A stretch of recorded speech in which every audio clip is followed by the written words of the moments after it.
তুই এই মেয়েটার ঘরে ঢুকেছি, তোকে এই মেয়েকে বিয়ে করতে হবে। আমি কি আর বিয়ে করবো? আমার কাছে বউ ছেলে আছে, ও আমাকে ডাকে তাই আমি আসি। তো তার লাগে ও আমার সাথে মাঝে মাঝে টাকাও নেয়। আমাদের বাচ্চা এতবার মিথ্যে কথা বলতে তোর একটু গায়ে বাজছে না? জানোর কথা কর, আমি তো ঘরে ঢুকেছি। ও মেয়েটা এভাবে গলাবাজি করছো কেন?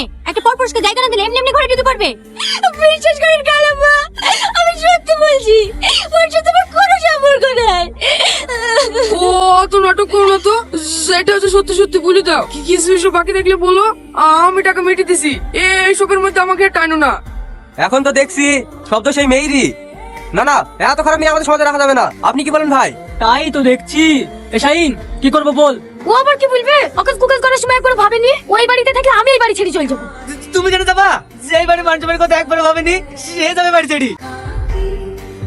এই শাহিন, তুই কি বলছিস?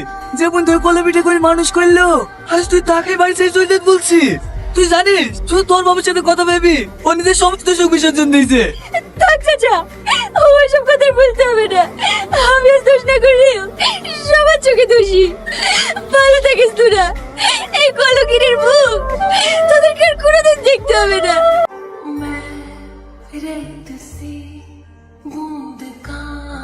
রীতি, দাঁড়া মা দাঁড়া। চমা, আজ থেকে তুই আমার বাড়িতে থাকবি। না গো চাচা, আমি চাইনি। আমার লেগে তুমি গ্রামের লোকের কাছে দোষী হও। আমাকে আমার মতো ছেড়ে দাও। আমার তো চোখ যেদিকে যায় আমি সেদিকেই যাব। চুপ কর, আমি জানি তুই এরকম কাজ করতে পারিস নি। নিশ্চয় এর মধ্যে কোনো ষড়যন্ত্র আছে। আর যদি আমি তোকে এইভাবে ছেড়ে দিই, ওপরবেলাও কোনোদিন আমাকে ক্ষমা করবে না। চ। কিন্তু চাচা, কোনো কিন্তু না, লোকে যা খুশি তাই বলুক, তাতে আমার কিচ্ছু যায় আসে না। আজ থেকে তুই আমার বাড়িতে থাকবি। চ।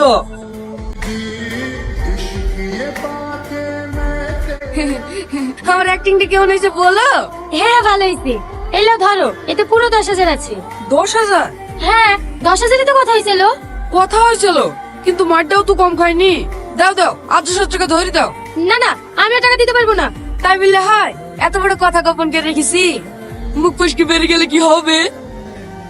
ঠিক আছে ঠিক আছে, তুমি এখানে দাঁড়াও, আমি লিখে দিছি।